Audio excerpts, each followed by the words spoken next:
as far as what these things are about, they're much easier for me and more interesting for people if they're driven by the agendas of the people present.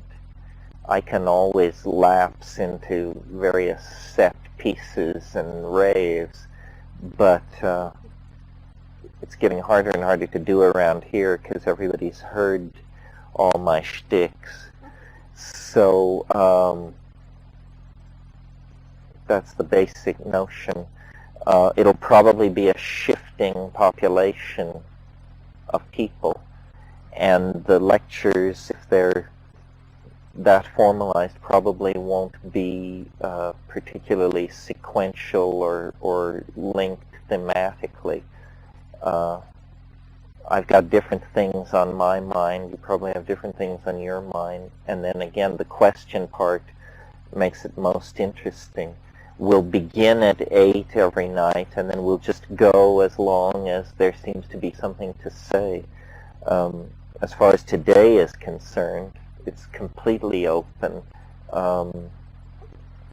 People can say what they would want to hear, or ask questions, or I can extemporize whatever works. I don't know what the expectations of the people here are, so why don't you tell me? And if necessary, I'll organize some hideously declined process where everyone is forced to say something. Or you can just grow up, and those of you who have something to say something, and those who have not, your choice.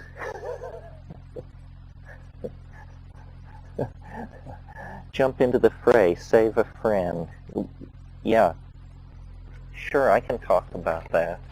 I mean, I've been thinking, I guess, more about my own philosophy because I've been, in the past couple of years, had more negative attention than I ever had before. I mean, it wasn't overwhelming, but those of you who are on the novelty list know that there were some fairly ugly catfights over the higher mathematics of the time wave, and so I got used to thinking of myself as something which needs to be defended. So that was interesting. Also, I don't know whether it's that I'm getting older or that the society is taking a sort of different developmental turn, but I find lots more of what goes on seems not only idiotic, but sort of personally irritating and confrontative. And so I find myself, at least in my mind, going through a lot of kvetching and grinding about the situation in terms of public discourse and the search for truth and understanding. It's become, well, let me talk about this a little bit. In California, at any rate, and since we're in California, I'll talk about it more vehemently, because when I've tried this rap in England and in New York City, people say, we don't have this problem you're talking about, especially in England. And basically, so what I've identified is a kind of social virus of political correctness generated either north or south of here, a couple of 100 miles. And the basic notion is it has become uncool to point out, even to yourself, that somebody else doesn't make sense. And I've talked a bit about this at Esalen. I've called it the balkanization of epistemology, which is a very fancy phrase for meaning you have to show due respect to people who can't tell shit from shinola. You have to admit that it's of truth. The search for truth is a very uncertain enterprise, and that revelation is on an equal footing with science, and that the whole notion of evidence is hideously stifling and legalistic and not to be taken seriously, so forth and so on. So I come up against this problem fairly often because a certain portion of my audience is flakier than I am comfortable with. And so I've had to try and understand how this could happen. My thing consistently for 20 years or something has been in tight orbit around psychedelics and the psychedelic experience, with special emphasis on experience. That it's not a philosophy, it's not a revelation, it's not a lineage, it's not a teaching, it's an experience. And how you obtain it is quite simple. You know, you ingest a plant or a substance. It's not about dietary prohibitions, celibacy, obedience, constancy, moral worth. None of these things enter into it. It was this very simple method. And the reason I was so keen for it was because when I was growing up and in my youth, I was very interested in the idea of the paranormal, of the miraculous. And I remember one of the early things I read was Rockcliffe's 19th century study, Extraordinary Illusions and Delusions of the Supernatural and the Occult, which lists, ectoplasm, crowd hysteria, mesmerism, Ouija boards, all these things are discussed in their turn. But my fascination was with the weird and the fringy and even the occult and the frankly magical and the heretical. But my method was always scientific.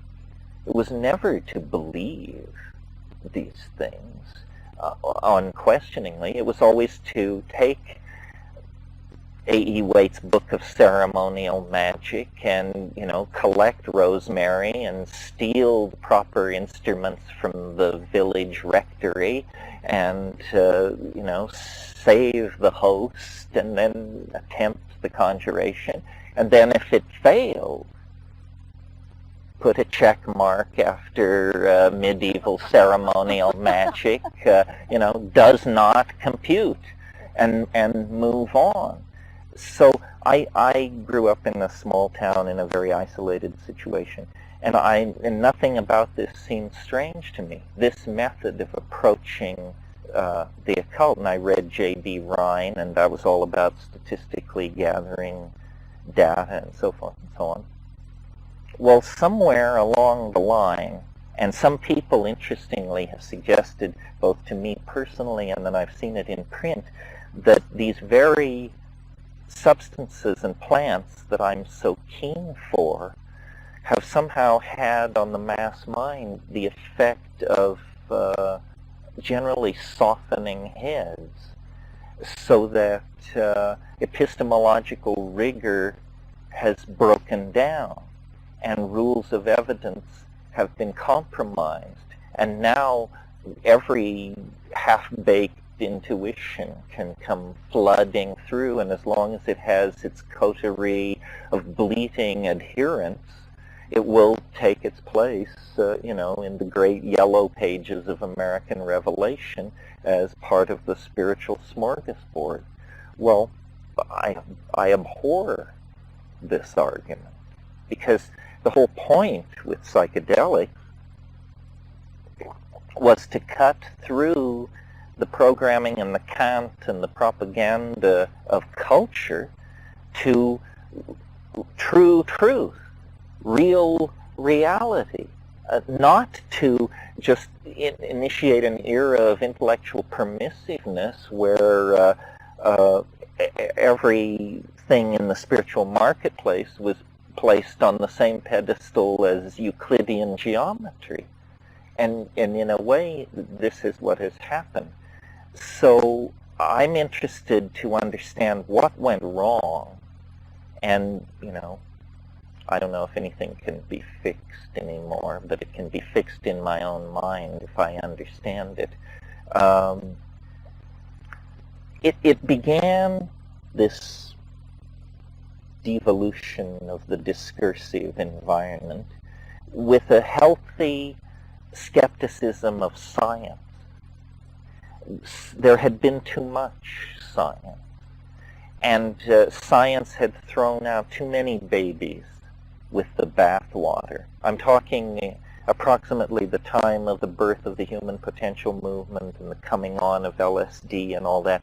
What was happening in science at the same time was people were building atom bombs, or they were propounding behavioral psychology, ratomorphic theories of behavior. It was a great era of the triumph of reductionism and so forth. And so a whole lot of people wrote deconstructive books and essays about science and trying to link it back to the spiritual, and successfully, in my opinion. Probably the most dramatic of these books was Thomas Kuhn's book. Probably most of you have read it, The Structure of Scientific Revolutions, where he offers the, for the time, startling proposal, and then proves it, that modern science is actually based on very woo-woo revelations, spiritual encounters with aliens, people who had visionary dreams and so forth, and that the story science likes to tell about how it does its work, which is you take your colleagues' earlier work, you carefully check the facts, you perform experiments, you advance the theory by incrementally advancing hypotheses, which you carefully test. And that's the story you tell once you have the beast dead in the boat. But the real experience of dragging one of these things out of the water is much more dramatic and hair-raising and chance-taking. And for instance, we know now that Gregor Mendel, when he did his experiments with sweet peas, that if he had actually been rigorous in his observations, he would have missed the laws of genetic segregation. The sweet pea doesn't quite perform in the theoretical way that Mendel's notebooks seem to show. What he did was he rounded up and rounded down because he already had an intuition that the recessive gene would have a certain mathematical characteristic. So he played with the data to make the theory right. Well, then it turned out it was right. But rarely can you play this game and get away with it the way he did. So as acid came on in the late 50s and early 60s, and as science reached its most reductionist and obnoxious crescendo, there was this healthy skepticism of science. It had gone too far.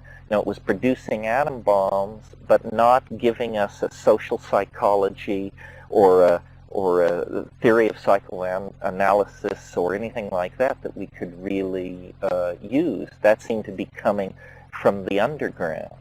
What was wrong with science? Well, I don't want to spend a lot of time on this, but just as an aside, if you're interested in it, I think it had become too dependent on probability theory, on statistical analysis, on certain assumptions in the way it did its mathematical bookkeeping were not apparent to the second and third generation of scientists working in this manner. So when I'm confronted with a historical phenomenon that seems like it's gone off the tracks or gotten into the ditch, my method is to go back through its history to try and find the last sane moment that it knew, and then make judgments based on that. Well, I think if you analyze science in that way, the basic idea of science before the rise of probability theory is science is the idea that human beings can understand nature, not relate to it, not ritualize it, not worship it, but intellectually encompass it somehow through modeling. And when you try to do this, a rule that quickly forces its limitations upon you is, and it's very basic to the Western mind, is this thing formulated as Occam's razor. William of Ockham was a 14th century philosopher who founded a point of view called nominalism. But the thing that Occam said that is germane for this argument is, he said it in Latin, and there's different arguments about exactly what he said, but here's the boil down. What he said was, hypotheses should not be multiplied without necessity. Or, to further boil it down, keep it simple, stupid. Or, halfway between these 2 points, in all situations, the simplest adequate explanation should be preferred. So see what this is? It's also sometimes called the principle of parsimony. Parsimony being the simplest and most elegant way of doing something. So it's the principle of parsimony, that the simplest adequate explanation should always be preferred. This is a great idea. I don't think you will get into trouble with this idea. And to sort of close the loop generated by Jim's question, this is where the reaction to science has gone wrong. The principle of parsimony is now no longer now intuitively grasped by other people. In other words, when you sit down at the table in the dining room to talk about the universe with people, you cannot be sure that if you mention this idea, whether you called it Occam's razor, the principle of parsimony, or you just explained what it meant, you can't be sure that it would have any intellectual force with people. Somehow people have moved into a Baroque or even Rococo phase in their model building, and they have no problem adding on incredibly improbable and illogical bells, whistles, curlicues, filigrees, fleur-de-lis, paisleys, and what have you, to their thinking. And it's a problem. It's a problem for everybody in society.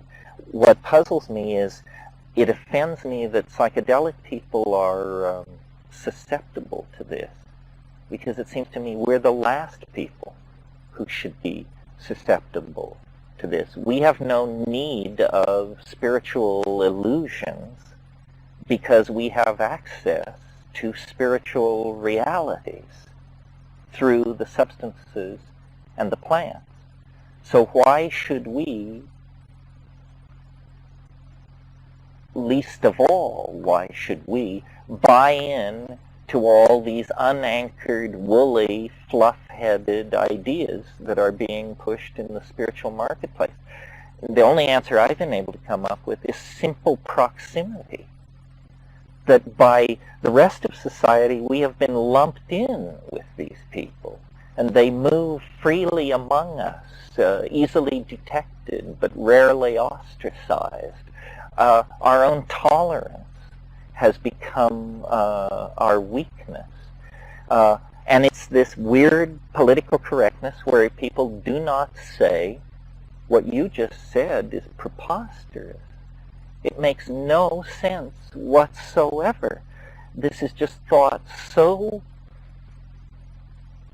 ungenerous of spirit to point out that someone makes no sense at all. It's that their feelings, I think, have become preeminent in the value system. It's more important not to hurt someone's feelings than to let them walk around with a head full of crap. So having identified this as a problem, and having never been terribly sensitive to other people's feelings anyway, I was a good person to send to the ramp. But the consequences of this are not good. In other words, if we really want to build a sane and caring world, we can't do it based on illusion, unanchored thinking, and just plain silliness. It's very hard. You know, the world is in the hands of very hard-eyed and practical people. They have learned that by owning the planet you can make money. They're not going to easily step away from the wheel. They are going to have to be presented with an overwhelming argument or circumstance for them to go quietly into retirement.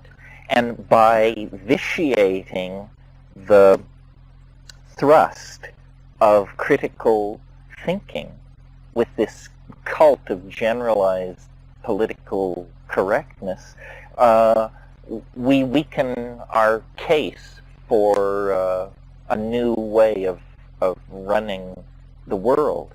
In fact, our entire political phenomenon becomes a case against the relinquishing of power by the old order. So, you know, I've tried to put this in a very general form without naming names or goring anybody's particular ox, because I don't think it's a good idea to then move on to the Inquisition and drag each practitioner forward and, you know, with fire and lance separate the dross from the gold. But in a sense, I think this needs to be done internally. And it's a strange thing. It's very complicated. Part of the problem, and we've talked about this in the past, is that the media is a system for amplifying the trivial and the absurd. In other words, man goes to work, does superb job, returns home. This is no headline. No one is interested in this. But you know, Alien Mom 9 gives birth to dead Christ. Now this is extraordinary and resonates in many people's minds. And you know, if there were corroborative evidence, it would move around the planet as a hysteria within hours.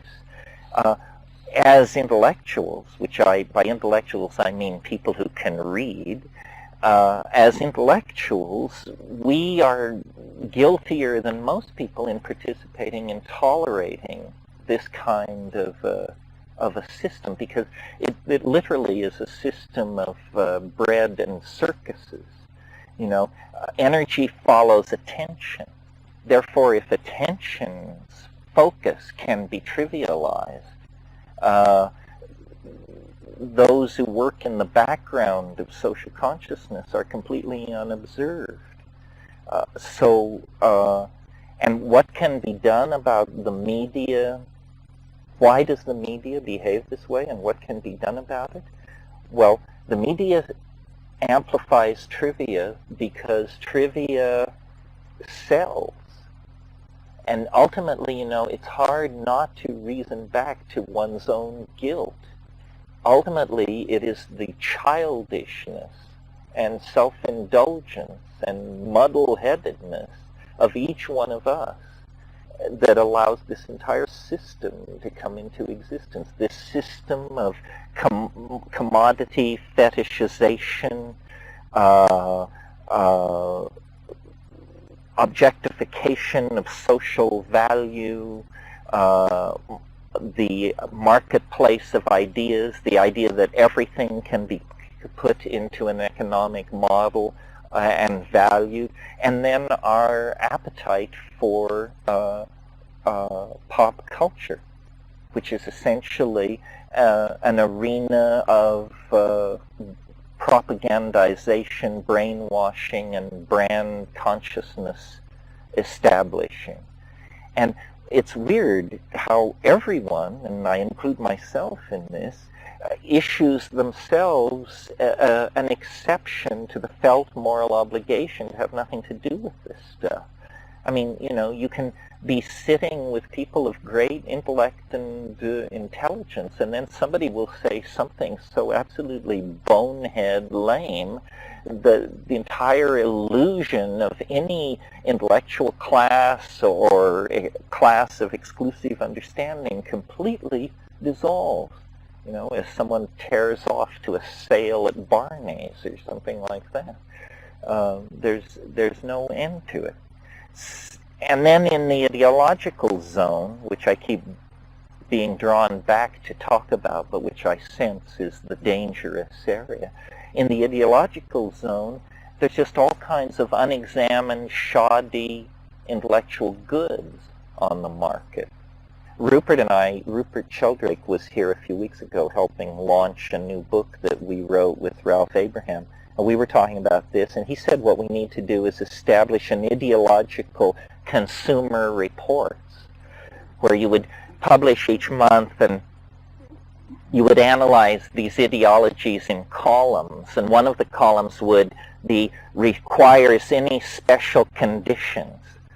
And so, for instance, if a theory required an unobserved 12th planet, you would put that in the column. Then you would say evidence of special condition, none.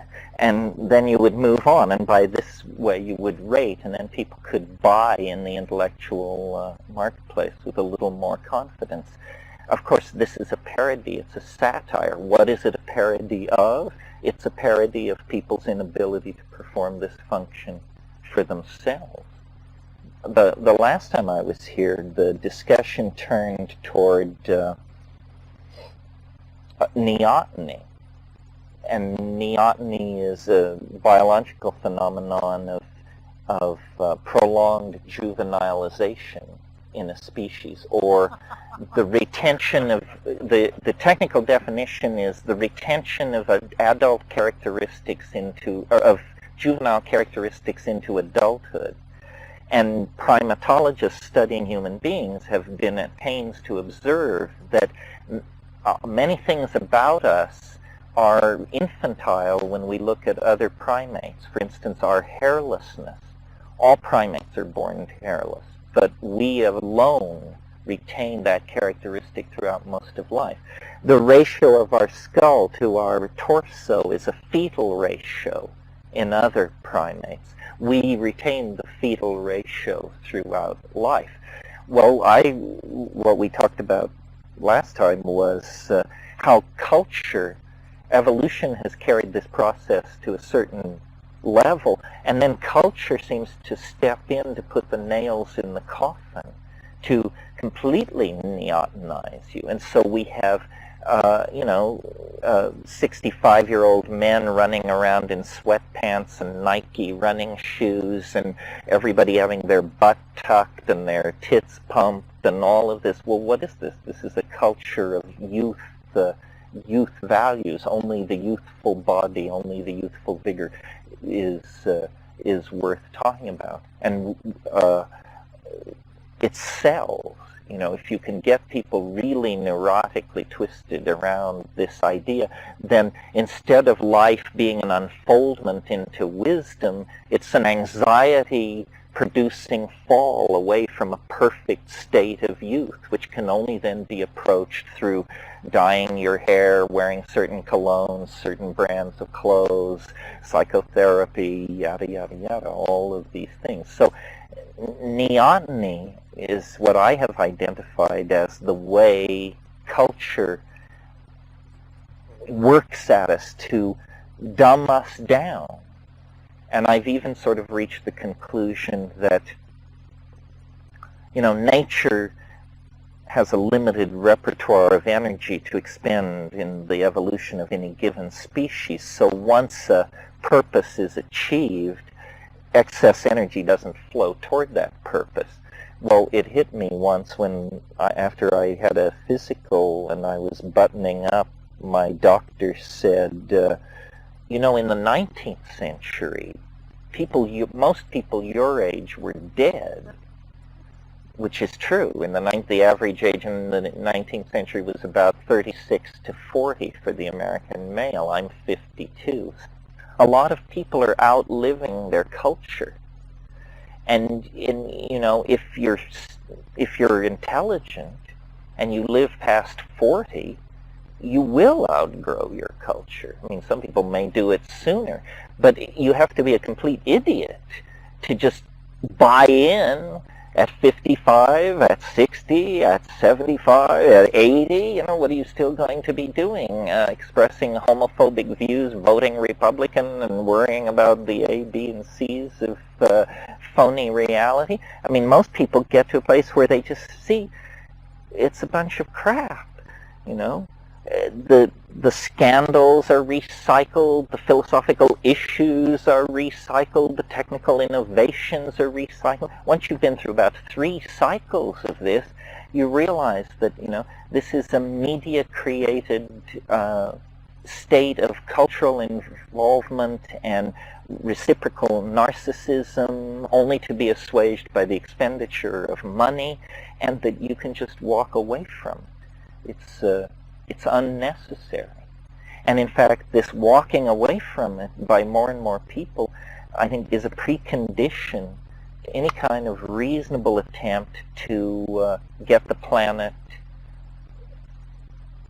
on a course where crises begin to diminish rather than be endlessly exacerbated. The values of production, acquisition, reproduction are all fatal to any human enterprise except the short-term success of the marketplace. And apparently that is to be the primary maximized value. So this is a long answer to the question. The short answer is, my approach to reality is hands-on, and I wouldn't call it scientific because it's not statistical, but it's realistic. First of all, nothing is what it appears to be. But on the other hand, very large structures are not likely to come into being unless they quickly achieve their purpose. So in other words, forms of conspiracy theory seem to me over-baroque. I think the real truth about how reality works is that it's pretty much on automatic. Chaos is the ruling player. Chance is cast in the number 2 role, and the unexpected is in there somewhere. And then, if somebody can organize a conspiracy and keep it running in one direction in the face of all that, well, fine. It's good to talk about this here because Esalen has been, a place where many very deep new ideas have been generated. Revolutions in psychotherapy, revolutions in general systems thinking, very significant political movements have been advanced from here. The whole Soviet reassessment and all that. But also Esalen has been a source of some of the wackiest and least anchored of these ideas. And that's fine in the context of the idea that all forms of advocacy should be permitted, and I would agree with that. But I think that the counter or the reflexive value that must attend that is that all forms of advocacy must be fairly criticized. And there needs to be a general, and this is the part that is the itch I keep trying to scratch, there needs to be a general understanding of what constitutes of what we mean by words like proof, evidence, and testimony. The law is it's interesting to me how the law has been remarkably immune to the general woolliness that has crept into thinking. It is, if you commit murder, that the Greys made you do it is not defensible. The devil made me do it. I mean, maybe it is defensible, but it's a pitiful defense. It may be traumatic for people to testify in front of a grand jury, but on the other hand, if you have evidentiary material related to a crime, you're going to have to talk to the grand jury in the name of the generally established canons of what is good for society. And I think, if those kinds of methods were applied to a lot of so-called paranormal phenomena, abductions, flying saucer sightings, so forth and so on, they would just melt like the morning dew. It's the inability to subpoena testimony and explore contradiction that makes this stuff at the second, third, fourth, and fifth retelling seem so compelling. And then one other aspect of all this, and then we can go on to something else, and that is we seem to be very naive about the nature of communication and how 95% or 99% of what moves around is unsubstantiated rumor based on uninformed opinion. I mean, we sit here with the assumption that we're all in the same universe, more or less, and that we're all experiencing the same reality, more or less.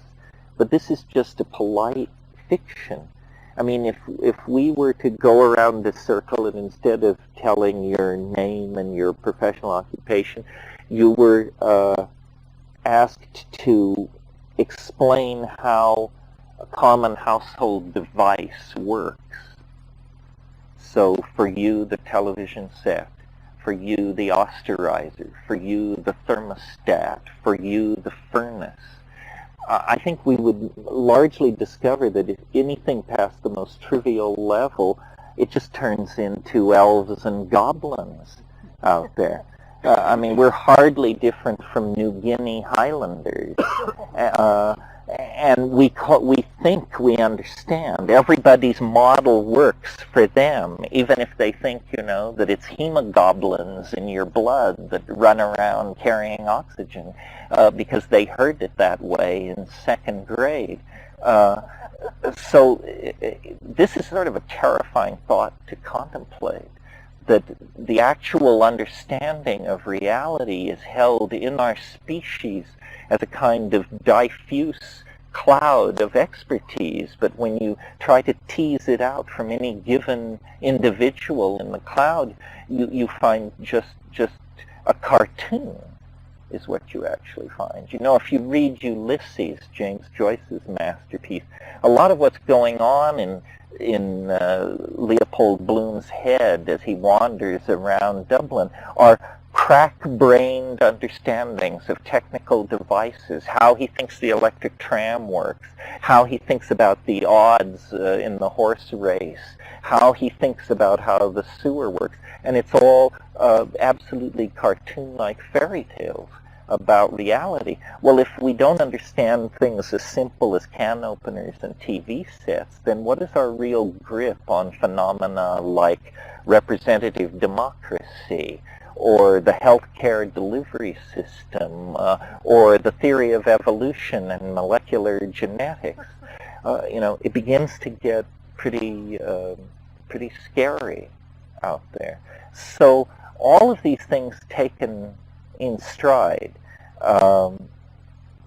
lead me back to the conclusion that the way to investigate reality is carefully, with intellectual consistency, seek the weird, seek the bizarre, seek the edge, but understand that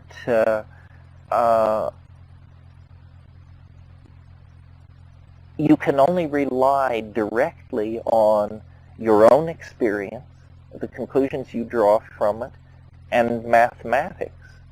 And anything which comes down the collective epigenetic telegraph is so shaped by the cultural mind that none of it can be trusted.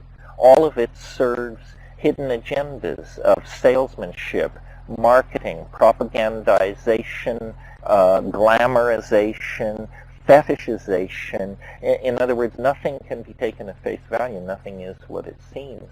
And if you move through reality like that, testing as you go, I think there's not a great deal of danger of going over the edge. In my own experience of doing that, the only interesting thing I found that transcended the mundane was psychedelics. But I'm perfectly willing to admit that one life may not be enough, and maybe if I'd gone to Paraguay instead of Nepal, or maybe, I would have found something. But I do believe induction, if not prosecuted too far, can be helpful. What do I mean by induction? If you meet 20 bankers and they all are jerks, you may be reasonable in forming the supposition that the 21st banker will be a jerk. You may be wrong, but the force of presupposition is with you. So induction, deduction, and experiential confirmation. What's not a good thing, I think, is buying in on hype or charisma. Hype is when somebody says, ex-NASA scientist so-and-so says this about pro bono proctologists from nearby star systems making late-night house calls in North America. When you hear somebody lead with credentials, ex-NASA scientist, I used to feel like I should reach for my revolver. How many ex-NASA scientists are there around with crack-brained ideas? And is this why they're ex-NASA scientists? Because they had to be let go because their belief in 13th planets, higher dimensional gods on the face of Mars and so forth and so on interfered with them doing their job.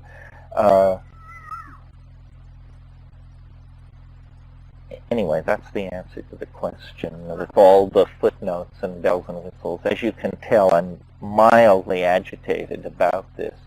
And it's a personally troubling thing to me because, because as I said, part of my audience is part of the problem. And it's a really weird experience to have someone come up to you after a talk and say, I love your stuff. There aren't very many people I respect, and I love your stuff, and I also love, and then they name two indictable morons from the land of woo-woo, and you think, oh my God, this person has no power of discrimination whatsoever. I am a pearl placed among swine. Either they're wrong or I'm wrong. In any case, there's enough wrong around to be disturbing.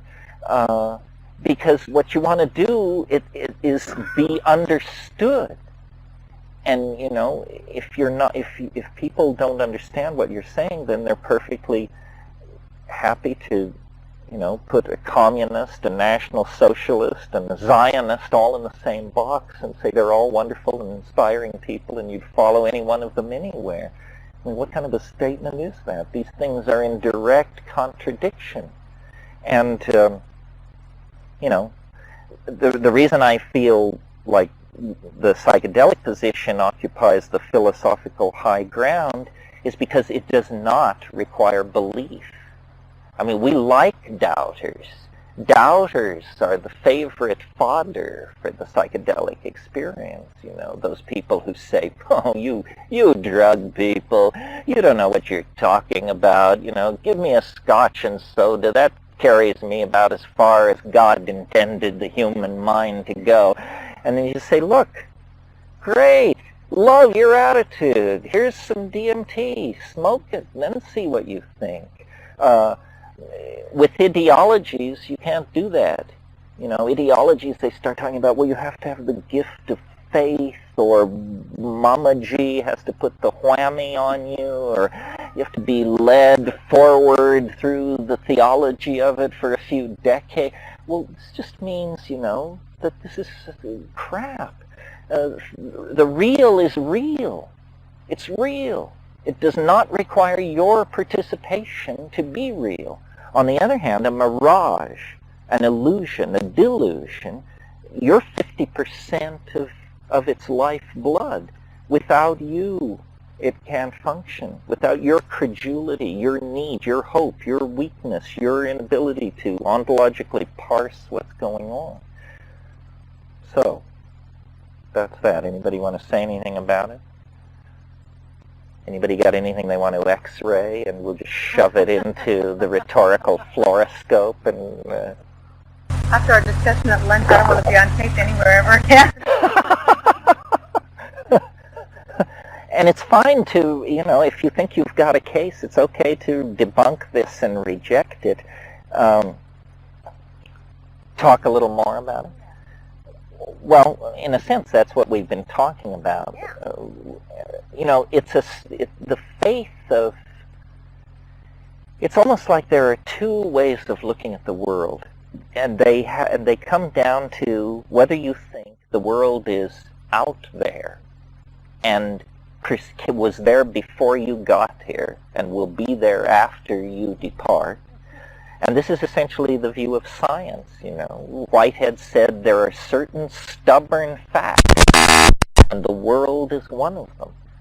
Or, if you are the other philosophical flavor, has different names, but it's usually called radical idealism or something like that.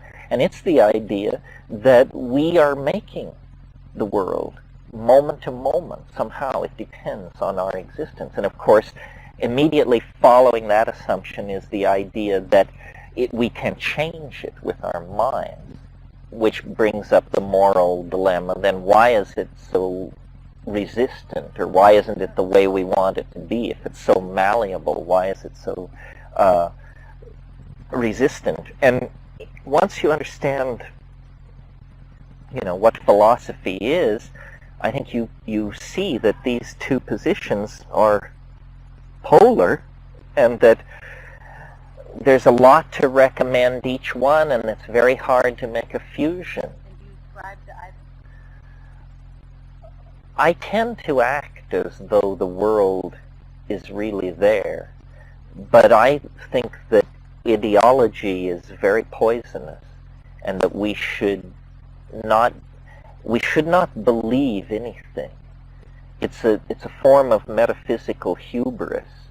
It means you really think you're an important cosmic actor. I mean, if you met a termite who wanted to tell you his beliefs, you would be puzzled of why he even bothered. Well, are you so greatly different than this termite in relationship to the cosmic all of it? So beliefs are like, they're forms of culturally endowed paralysis. You know, I believe in the democratic individual. I believe in resurrection and the life. Well, so what? We don't care. What we want to know is, what can we reach through examining the evidence and applying inductive and deductive approaches to it. You know, we've talked about this before, but some people think that what life is about is looking for the good ideologies. We want good ideologies, not bad ideologies. But I think the history of the 20th century is trying to show us, is shouting to us, in fact, that all ideologies, that the ideology itself is a betrayal of being. Certainly fascism, when carried to its logical extremes, seemed quite unappealing. The Holocaust and so forth. How then is it that the countervailing idea, which people of morally felt obligation were moved toward, produced nearly equal, if not equal, horror? Socialism.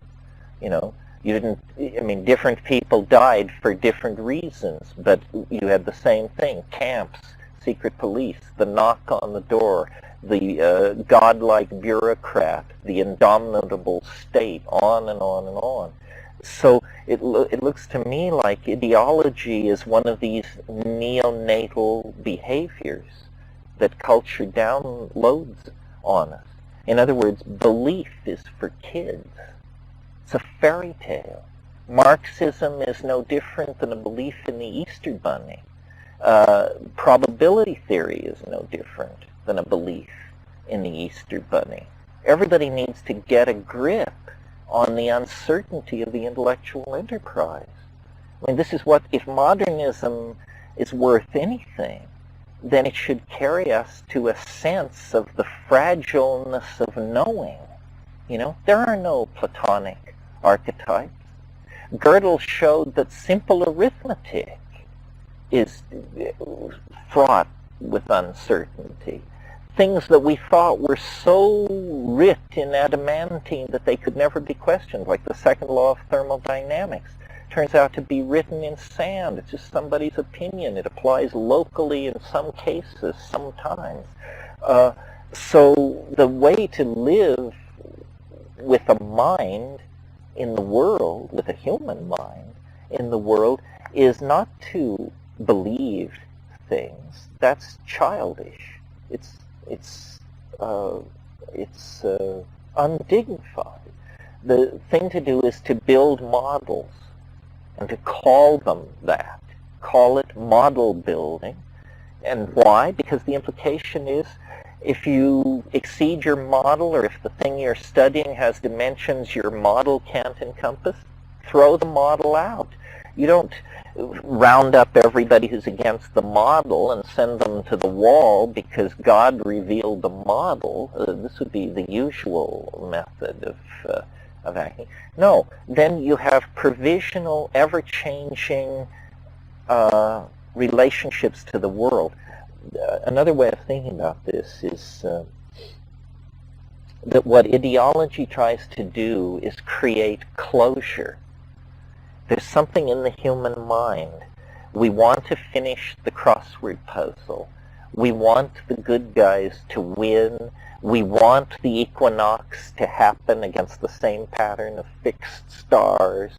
In other words, we want order. Worse than that, we want narrative. But this again is childish. The world is not a bedtime story. It is not a narrative. It does not have white hats and black hats. And so part of this growing up thing, or growing beyond culture, or de-neotenizing one's psyche, is to accept lack of closure. That it doesn't come to an end. It never makes sense. There is never the moment of resolution. We want it. We want it. We deserve it. But it ain't in the cards. Everything always transmutes itself and opens up new avenues of possibility. So learning to live without closure. And I think this is very hard for people, I think, and a lot of decent impulses serve this and tend to make people more neurotic. For example, relationship anxiety. People want stable relationships. Well, they might as well wish for a silent ocean, all wishing for stable relationships brings you is further anxiety about your obviously unstable relationship. People want answers. Say, well, I believe this and that. I believe in reincarnation. So then that settles it. That means you don't believe in a whole bunch of other things. So but you find the security. yes, In any yes, it makes the world so simple. But you can make the world so simple, you can just tile over every open question with a dogmatic position. And then when you've entirely done this, you're so ossified, we can just toss you in a hole and bury you. And you will then have achieved this closure that you were so frantic to create in life. That's that wonderful line from the movie HUD where he says, the only peace you ever know is when they lower the box. Well, you might as well get used to that. And if that's your idea of where you want to go, well, I don't know. It's not my idea of where I want to go. You know that place in Andrew Marvell's poem to his coy mistress, where he says, the grave's a lovely private place, but none do there, I think, embrace. Always at my back I hear time's winged chariot hurrying near, so get your bloomers off and get over here. A paraphrase, admitted, but that was thought. Yeah, living with lack of closure. And I've been trying to do this, and it's an acquired taste. It's not easy, but it's sort of like eating bran muffins once a day, or doing your calisthenics or something. It's a healthy thing to do, which takes an effort. And I recommend it simply because I think it makes it easier to laugh, to groove with what's going on. I mean, things become much more comical once you have totally rejected culture, and then you just see what a crazy game it is, and watch ordinary people with the fascination you normally reserve for television sitcoms. I mean, they are living television sitcoms. They're acting out Seinfeld for you better than Seinfeld ever could. The conversations in the baths are a good place to begin. I mean, how people deliver these lines with a straight face, I do not know, but I thank them for it. How do I deliver my lines with a straight face? I don't know either. Well, it's more like a not thought out conspiracy. I mean, I think what's happening is, I've always said that what psychedelics do, and to some degree all drugs, but psychedelics are the most dramatic, is they dissolve boundaries. Well, cultures and governments are totally, and they sell boundaries. Boundary consciousness is what they're all about. Our class, our group, our fatherland, motherland, our Borgian lineage, our noble race. This is all the rhetoric of nationalism. And so governments, whether a socialist state, an industrial democracy, a theocratic state, they can all get together on one proposition, that drugs are just terrible, terrible things, because they erode loyalty to the myth, the societal myth. That's one reason, a pretty abstract social engineering reason.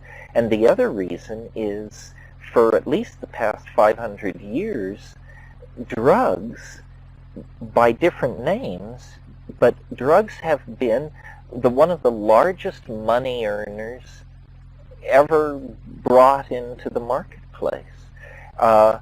Where is the CIA going to get a quick $1 billion or two off budget if they have a sudden need to topple an unfriendly Middle Eastern government? It's called taking a flyer on drugs. It's very clear that in the 60s, China white heroin was used as a social engineering drug in the American ghettos. because every time you let in a lot of heroin, the political rhetoric in the ghetto fell to a murmur. It was directly related to how loaded people were on these completely dulling sedative drugs. Well, then when the geopolitical game slipped from the control of the U.S. in one area of the world and we were run into the ocean in Vietnam, suddenly the world heroin supply was in the hands of the imams in Iran, and the brown tar Iranian heroin became a drag on the market, and suddenly cocaine became the chic drug in the American ghetto, and that was because the CIA could just open certain taps and close other taps and bring this stuff in, and it made them a lot of money. I can remember, there was a period in the mid 70s to mid 80s where hashish just basically disappeared from the underground market. It was unknown in quantity. And then when the Mujahideen began to struggle against the Soviet Union in Afghanistan, suddenly you could get 100-kilo lots of hash unbroken from how it's sold in the markets in Peshawar. So you could see it had not been concealed in any ordinary method. No, it had been drawn up to Pier 9 in San Francisco and unloaded with forklift trucks because the CIA wanted the Mujahideen to have a bank account so they could pay for weaponry, and they knew that hash wasn't a problem anyway.